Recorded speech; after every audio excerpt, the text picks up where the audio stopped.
di pelayanannya Timotius waktu itu, karena Rasul Paulus kondisinya ada di penjara waktu itu. Jadi mungkin ada komunikasi antara Timotius dan Paulus.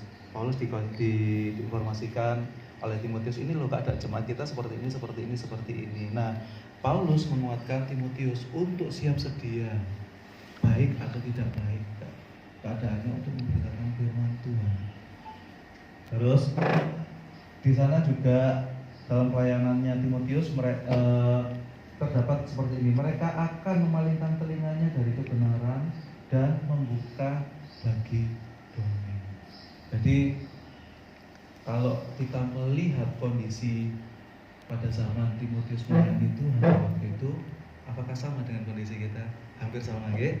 Hampir sama. Jadi hari ini juga kondisi-kondisi kita saat ini, banyak orang yang tidak dapat menerima lagi ajaran sehat. Mereka lebih memilih ya mendengarkan hal-hal yang ya menyenangkan hati mereka. Mereka lebih memilih ya mendengarkan dongeng-dongeng, ya kan? Buktinya apa? Sinetron-sinetron sekarang itu mendidik gak kira-kira? Puji Tuhan, saya tidak membeli STB.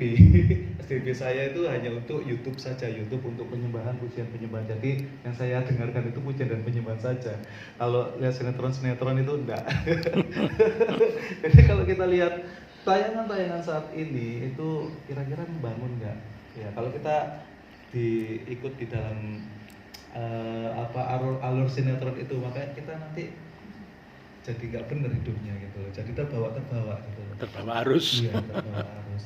Seperti itu. Jadi kita di sini anak-anak Tuhan harus siap sedia memberitakan firman Tuhan, baik atau tidak baik keadaannya.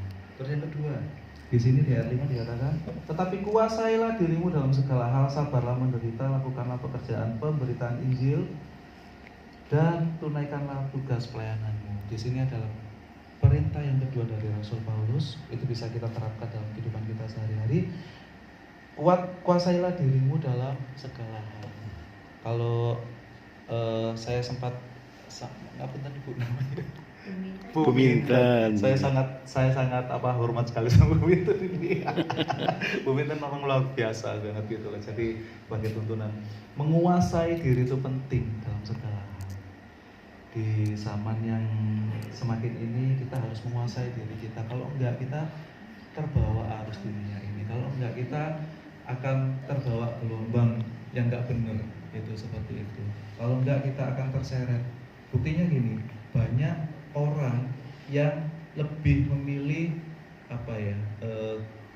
keinginan duniawi daripada kehendak Tuhan. Saya kemarin dapat berita dari teman saya, ada jemaat di satu tempat di Gresik sana yang tiba-tiba mualaf.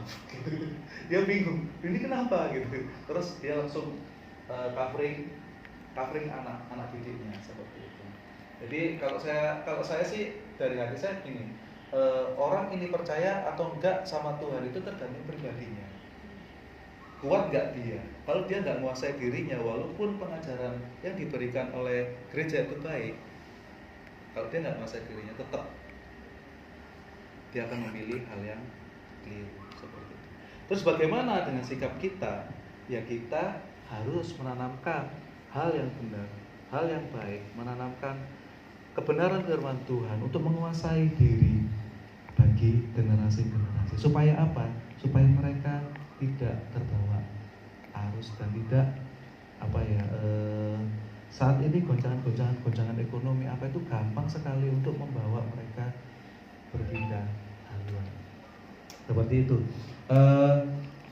Ini yang ke ayat 6 ini tentang Rasul Paulus. Mengenai diriku, ini mengenai Paulus, darahku sudah mulai dicurahkan sebagai persembahan dan saat kematianku sudah dekat. Jadi ini Paulus merasa bahwa hidupnya sudah dekat waktu di penjara. Mungkin keputusan pengadilan mengatakan, "Woi Paulus, kamu mati," gitu ya kan. Jadi Paulus bersiap sedia untuk menata dirinya kepada kematian yang kudus seperti itu. Aku Paulus mengakhiri pertandinganku, pertandingan yang baik dan aku mengakhiri dan aku telah mencapai garis akhir dan aku telah memelihara iman. Sekarang telah tersedia bagiku, Paulus, mahkota kebenaran yang akan dikaruniakan kepadaku oleh Tuhan, hakim yang adil pada harinya. Tetapi bukan hanya kepadaku, melainkan juga kepada semua orang yang merindukan kedatangannya.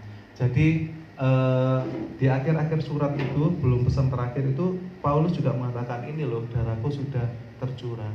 Dan Paulus mengatakan, aku ini mengakhiri pertandinganku dengan baik, seperti itu. Jadi kita sebagai anak Tuhan di sini, pesan Tuhan di sini ada 3, ya. Satu, beritakan Injil, siap sedia baik atau tidak baik waktunya, nyatakan apa yang salah, tegurlah dan nasihatilah dengan segala kesabaran dan pengajaran. Terus yang kedua, jangan kuasailah dirimu dalam segala hal, sabar menderita, lakukanlah pekerjaan pemberitaan Injil, seperti itu. Yang ketiga, ya kita harus mengakhiri pertandingan kita dengan baik supaya apa, kita dapat menerima mahkota kemuliaan Tuhan. Itu pesan singkat yang bisa saya berikan melalui renungan yang disampaikan kepada Pak Jonet melalui kita semua. Mungkin ada tambahan dari Bu Mina?